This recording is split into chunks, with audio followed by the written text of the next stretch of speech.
दोस्तों, स्वागत है आपका मेरे YouTube चैनल इंग्लिश बाबू पर। और आज मैं फिर हाजिर हूँ आपके साथ एक नई स्टोरी लेकर।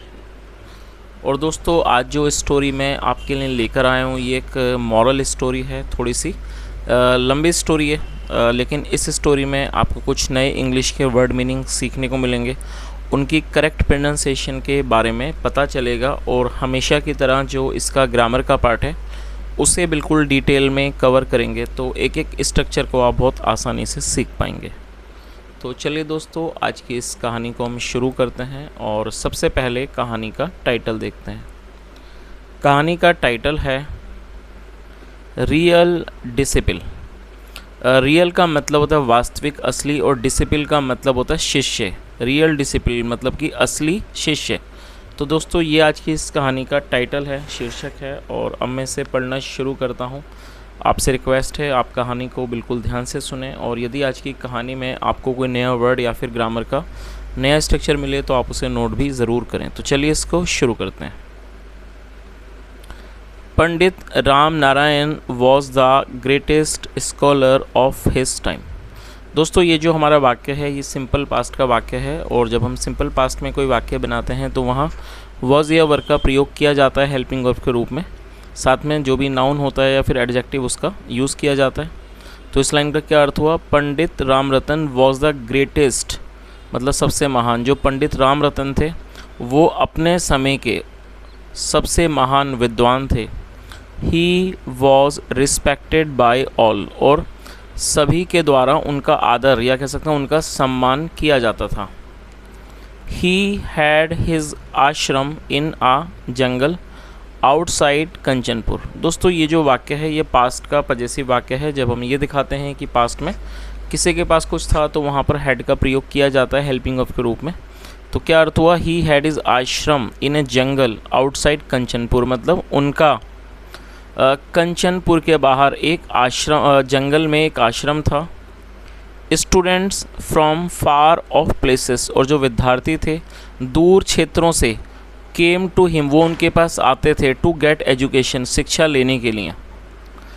पंडित ji never observed any difference among his students. क्या अर्थ हुआ?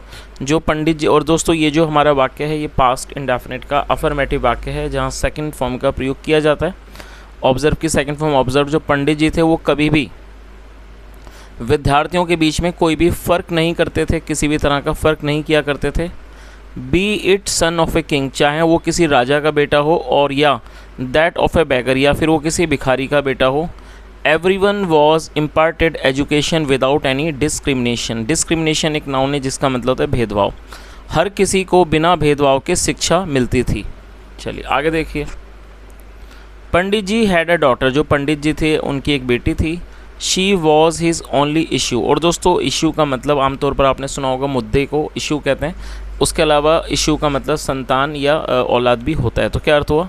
She was his only issue, मतलब वह उनकी इकलौती संतान थी। And was moving towards adolescence, और वो तेज़ी से, वेरी फास्ट मतलब बड़ी तेज़ी से वो किशोरावस्था की तरफ बढ़ रही थी। Pandit ji wanted to get her married. क्या अर्थ हुआ? Pandit ji wanted to get her married. और दोस्तों ये भी हमारा पास्ट इंडेफिनिट का अफर्मेटिव वाक्य है, और जहाँ सेकंड फॉर्म का प्रयोग किया गया। वांट मतलब चाहना, सेकंड फॉर्म में wanted. Pandit ji wanted to get her married, मतलब पंडित जी उसका विवाह करना चाहते थे।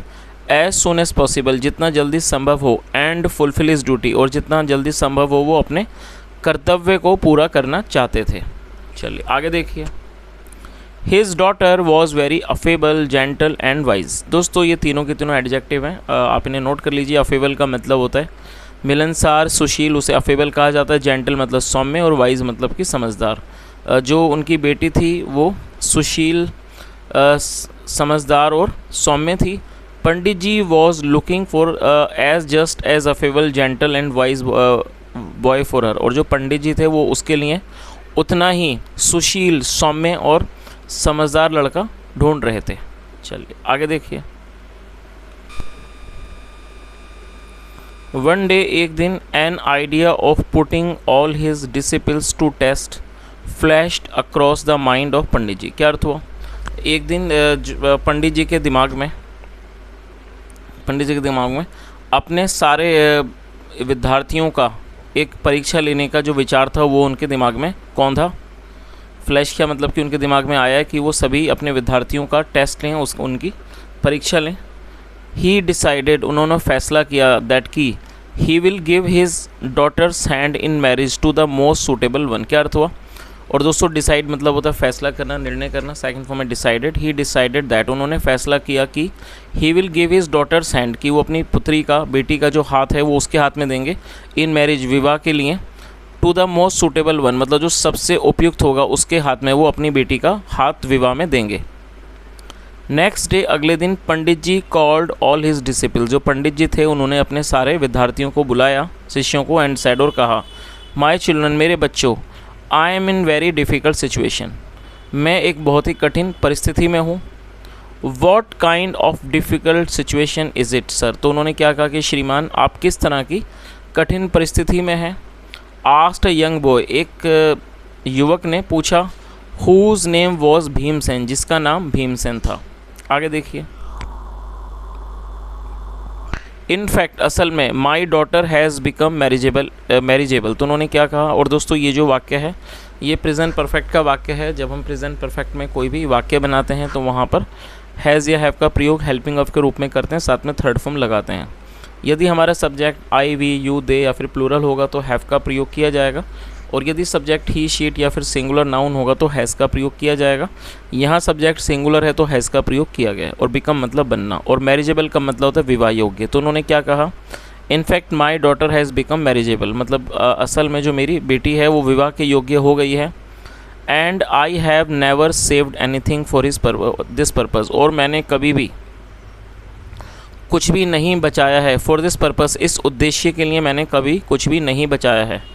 नाउ, अब, आई हैव डिसाइडेड, मैंने फ़ैसला कर लिया है, टू गेट हर मैरिड, उसका विवाह करने का, एट एन अर्ली डेट, जल्दी ही, मतलब उसका विवाह करने का, जल्दी ही उसका विवाह करने का फ़ैसला कर लिया है। And I shall be needing clothes, और मुझे कपड़ों की ज़रूरत होगी, एंड ऑर्नामेंट्स फॉर हर, और उसके लिए कपड़ों की और आभूषणों की ज़रूरत होगी। चलिए आगे देखिए। No need to be worried about, said a handsome young boy, एक सुंदर लड़के ने कहा कि श्रीमान, no need to be worried about मतलब इस बारे में चिंता करने की कोई ज़रूरत नहीं है, आवश्यकता नहीं है। You only have to wish, सिर्फ आपको इच्छा करनी है। And I shall offer thousands of gold coins at your feet, और मैं आपके कदमों में, एट योर फीट मतलब आपके पैरों में, आपके कदमों में मैं हज़ारों सोने के सिक्के रख दूँगा, ऑफ़र कर दूँगा, मतलब दे दूँगा। My father is the wealthiest person of the town, और जो मेरे पिता हैं वो इस शहर के सबसे अमीर आदमी हैं। दोस्तों वेल्दिएस्ट का मतलब सबसे अमीर, तो उसने क्या कहा कि जो मेरे पिता हैं वो इस शहर के सबसे अमीर व्यक्ति हैं। चलिए आगे देखिए। नो, नहीं, नो सर मतलब नहीं श्रीमान। आई शैल फील ग्रेटली ऑब्लाइज्ड, मतलब मैं बहुत ज़्यादा अनुग्रहित महसूस करूँगा, एहसानमंद, आभार मतलब महसूस करूँगा, if I am given a chance, यदि मुझे मौका दिया जाता है। और दोस्तों ये जो हमारा वाक्य है, if I am given a chance, ये हमारा प्रेजेंट इंडेफिनिट का पैसिव वॉइस का वाक्य है। जब हम प्रेजेंट इंडेफिनिट में कोई भी पैसिव का वाक्य बनाते हैं तो वहाँ इज़ एम आर का प्रयोग किया जाता है हेल्पिंग ऑफ के रूप में, साथ में थर्ड फॉर्म लगाई जाती है। तो उसने क्या कहा कि आई शैल फील ग्रेटली ऑब्लाइज, मतलब मैं बहुत आभार महसूस करूँगा, if I am given a chance, यदि मुझे मौका दिया जाता है। I am the Prince of this kingdom, मैं इस राज्य का राजकुमार हूँ। जस्ट मेक अ हिंट, सिर्फ इशारा करो। And I shall bring heaps of diamonds, और मैं डायमंड्स के मतलब हीरों के ढेर ले आऊँगा। पर्ल्स, मोतियों के, गोल्ड, सोने, एंड सिल्वर, और चांदी, एट योर फीट, आपके पैरों में। दस, इस प्रकार, many young boys came forward, इस तरह से कई मतलब जो जवान लड़के थे, नवयुवक थे, केम फॉरवर्ड, वो आगे आए, विद देयर ऑफर्स, अपने प्रस्तावों के साथ, अकॉर्डिंग टू देयर कैपेबिलिटी, अपनी कैपेबिलिटी के हिसाब से, अपने सामर्थ्य के हिसाब से। कैपेबिलिटी मतलब सामर्थ्य, अपने सामर्थ्य के अकॉर्डिंगली मतलब अनुसार वो आगे आए। But Pandit ji did not accept anyone's offer and set, क्या अर्थ हुआ? और दोस्तों एक्सेप्ट का मतलब होता है स्वीकार करना, और ये हमारा पास्ट इंडेफिनिट का नेगेटिव वाक्य है जहाँ सब्जेक्ट के बाद डिड नॉट का प्रयोग किया जाता है, साथ में फर्स्ट फॉर्म लगाई जाती है। But Pandit ji did not accept anyone's offer, लेकिन जो पंडित जी थे उन्होंने किसी का भी प्रस्ताव स्वीकार नहीं किया। एंड सैड नो, और उन्होंने कहा नहीं नहीं। I shall have lost my prestige in this manner, कि इस तरीके से मैं अपनी प्रतिष्ठा गंवा दूंगा। पीपल विल से, लोग कहेंगे, दैट कि पंडित जी हैज़ स्टूप्ड टू बैगिंग, कि जो पंडित जी हैं वो भीख मांगने पर उतर आए हैं, to get his daughter married, अपनी बेटी का विवाह करने के लिए। चलिए आगे देखिए।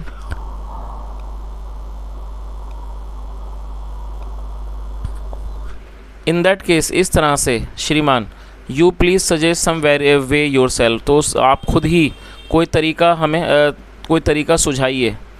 टेल अस, हमें बताओ, in what way we can solve your problem, कि हम किस तरीके से आपकी समस्या को सुलझा सकते हैं। प्रिंस वीर सिंह सैड, जो प्रिंस राजकुमार वीर सिंह था उसने कहा, माई चिल्ड्रन, मेरे बच्चों, you have to do something that may serve my purpose, उन्होंने कहा कि मेरे बच्चों आपको कुछ ऐसा करना है, that may serve my purpose, जो मेरी जो उद्देश्य है जो उसको पूरा करे, विदाउट जियोपार्डाइजिंग माई स्टेटस ऑफ ए गुरु, मतलब बिना मेरा जो गुरु वाला जो स्टेटस है, रुतबा है, उसको ख़राब किए, बिना उसको संकट में डाले। आपको कुछ ऐसा करना है जो इस समस्या जो मेरे काम को पूरा कर दे।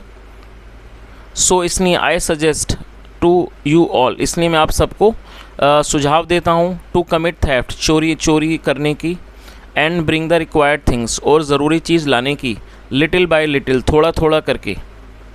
बट रिमेंबर वन थिंग, लेकिन एक बात याद रखना, no one should know about it, किसी को भी इस बारे में पता नहीं चलना चाहिए।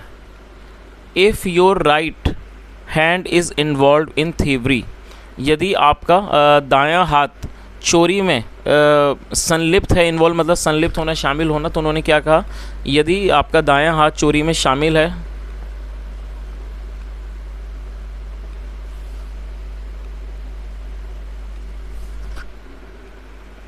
Your left hand should not know about it, आपके बाएं हाथ को इस बारे में पता नहीं चलना चाहिए।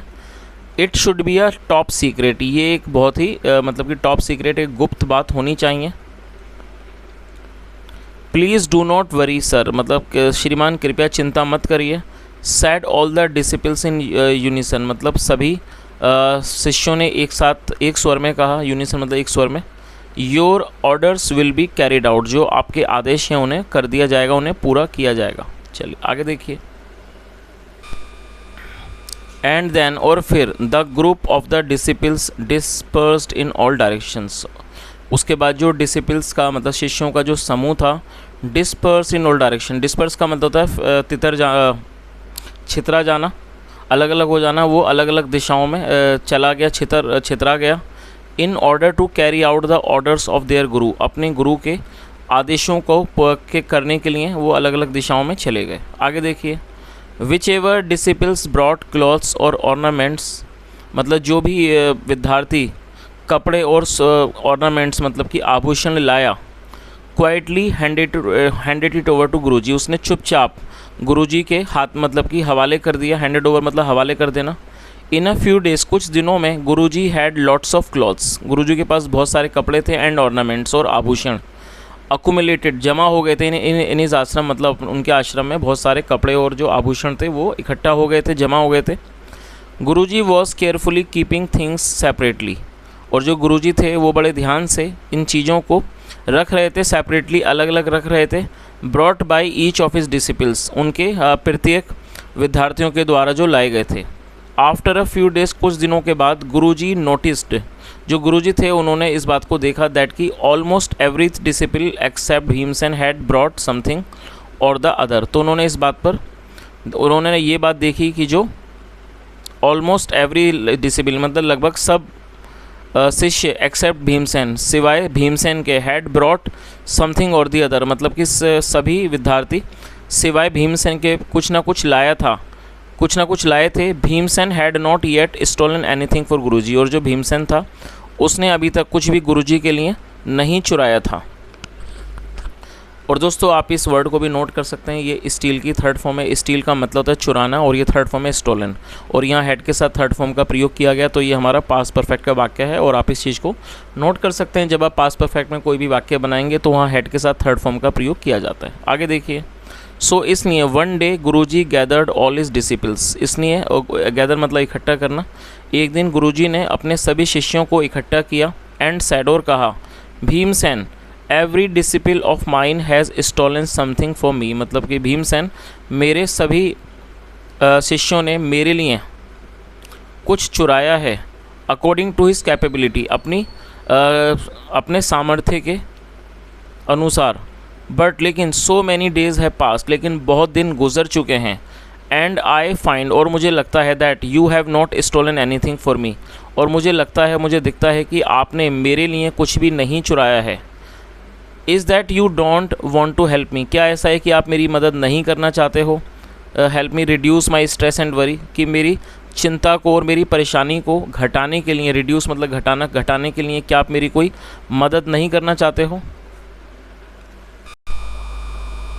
आई डू वॉन्ट गुरुजी, गुरुजी मैं चाहता तो हूँ। सैड भीमसेन हम्बली, भीमसेन ने विनम्रता से कहा, हम्बली मतलब विनम्रता से, और दोस्तों ये एडवर्ब है। देन फिर वाई इज़ दैट, फिर ऐसा क्यों है? You did not steal anything for मी, फिर ऐसा क्यों है कि आपने मेरे लिए कुछ भी नहीं चुराया? How could I do that, मैं ऐसा कैसे कर सकता हूँ? गुरुदेव your orders were such that it always checked me from doing so, तो उसने क्या कहा कि आपके आदेश ऐसे थे जिसने मुझे, चेक मतलब करना होता रोकना, जिसने मुझे हमेशा ऐसा करने से रोका। सैड भीमसेन, भीमसेन ने कहा, व्हाट डू यू मीन, आपका क्या मतलब है? Pandit ji looked at him with sharp eyes, मतलब पंडित जी ने उसे बड़ी तेज़ नज़रों से देखा। द अदर डिसिपल्स वर डम फाउंडेड, और जो दूसरे जो शिष्य थे वो बिल्कुल स्तब्ध थे, हक्के बक्के थे। Guruji had himself asked us to commit theft, जो गुरुजी थे उन्होंने खुद हमें चोरी करने को कहा था। देन फिर what kind of orders was he talking about, फिर ये किस तरह के आदेशों के बारे में बात कर रहा है? गुरुजी, भीमसेन सेड, भीमसेन ने कहा कि guruji you had yourself instructed us, आपने खुद हमें निर्देशित किया था टू कमिट थेफ्ट, चोरी करने के लिए। बट लेकिन it was with A pre condition, लेकिन इसके पीछे एक प्री कंडीशन थी, मतलब इसके पीछे एक शर्त थी, दैट कि no one should know about it, किसी को भी इस बारे में पता नहीं होना चाहिए। इवन यदि if our right hand was involve in thievery, कि यदि हमारा दायां हाथ चोरी में शामिल होता है, सम्मिलित होता है, our left hand should not know about it, हमारे बाएं हाथ को इस बारे में पता नहीं होना चाहिए। यस हाँ, आई हैड सेड दैट, मैंने ऐसा कहा था। बट लेकिन व्हाट वाज द प्रॉब्लम, लेकिन समस्या क्या थी? Guruji you have yourself taught us that there is not anything that it hidden from our souls, तो उसने क्या कहा?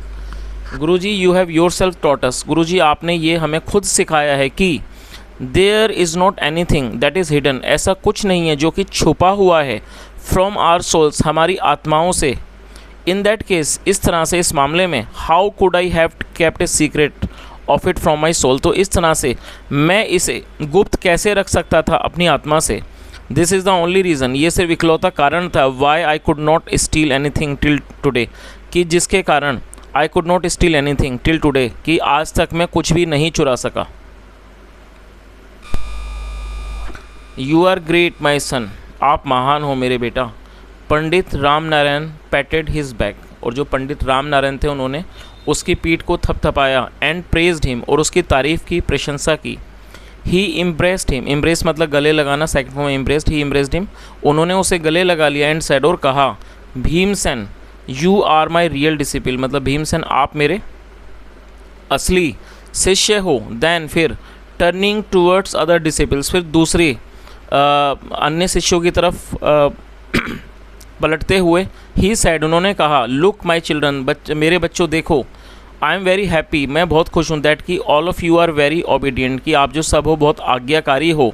And you have obeyed me, और आपने मेरी आज्ञा का पालन किया है। Taking all the sorts of risk, सभी तरह के जोखिमों को उठाते हुए। बट लेकिन माई चिल्ड्रन, मेरे बच्चों, रिमेंबर वन थिंग, एक बात याद रखो, इफ़ योर पेरेंट्स, यदि आपके माता पिता, योर ब्रदर्स, आपके भाई एंड सिस्टर बहनें, और इवन इफ़ योर गुरु, और यहाँ तक कि आपके गुरु, ask you to do something wrong, आपको कुछ गलत करने को कहते हैं, you should refuse to do it, आपको ऐसा करने से इनकार कर देना चाहिए। Never do anything wrong in your life, अपने जीवन में कभी भी कुछ गलत मत करो। I had staged this a scene, मतलब मैंने इस सीन का, इस नाटक का मंचन किया था to put you all to test, आप सबकी परीक्षा लेने के लिए, and also to find a suitable boy for my daughter's marriage, और अपनी बेटी के विवाह के लिए एक उपयुक्त लड़का ढूंढने के लिए। एंड नाउ, और अब, I am proud to declare, और अब मुझे गर्व है, डिक्लेयर मतलब कि इस चीज़ को डिक्लेयर करने में, बताने में, दैट की Bhimsen is the most suitable boy for my daughter, की जो भीमसेन है वो मेरी बेटी के लिए सबसे उपयुक्त लड़का है। आई एम श्योर, मैं निश्चिंत हूँ, you must have learned a new lesson, कि आप सभी ने एक नया सबक सीखा होगा। नाउ, अब, प्लीज़ गो, कृपया जाओ, and return all the things, और सभी चीज़ों को लौटा दो, दैट यू हैव स्टोलन, जो आपने चुराई हैं, टू देयर ऑनर्स, उनके मालिकों को। गुरुजी, वी एडमिट, गुरुजी हम स्वीकार करते हैं, दैट की Bhimsen is the worthiest of all of us, की जो भीमसेन है वो हम सब में वर्दिएस्ट है, हम सब में वो सबसे ज़्यादा कीमती है। वी एक्सेप्ट, और दोस्तों वर्दिएस्ट का मतलब योग्य होता है, कि उन्होंने क्या कहा कि हम इस बात को स्वीकार करते हैं, एडमिट करते हैं, मानते हैं कि जो भीमसेन है वो हम सब में सबसे योग्य है। वी एक्सेप्ट हिम, हम इसे स्वीकार करते हैं, as the son in law of our guru, अपने गुरु के दामाद के रूप में हम इसे स्वीकार करते हैं। सेइंग दिस, ऐसा कहते हुए, ऑल द डिसिपल्स, सारे शिष्यों ने, लिफ्टेड भीमसेन को उठा लिया, ऑन देयर शोल्डर्स, अपने कंधों पर, एंड बिगिन डांसिंग, और वो नाचने लगे। चलिए, तो दोस्तों ये आज की एक छोटी सी कहानी थी, और आज की जो स्टोरी थी इसके अंदर मैंने सीधा सीधा ट्रांसलेट किया है, क्योंकि जो स्टोरी थी ज़्यादा कोई ख़ास ऐसी वो नहीं थी कि इसमें कुछ ज़्यादा एक्सप्लेन करना पड़े, और जो मेन जगहें थी वहाँ मैंने आपको समझा दिया है, वर्ड की मीनिंग भी बता दी। तो यदि आपको आज की कहानी अच्छी लगी हो, मेरा पढ़ाने का प्रयास अच्छा लगा हो, तो आपसे रिक्वेस्ट है वीडियो को लाइक करें, शेयर करें, चैनल को ज़रूर सब्सक्राइब करें, और सुझाव हो तो कमेंट के माध्यम से बताएं। सुनने के लिए thank you so much, have a nice day and bye.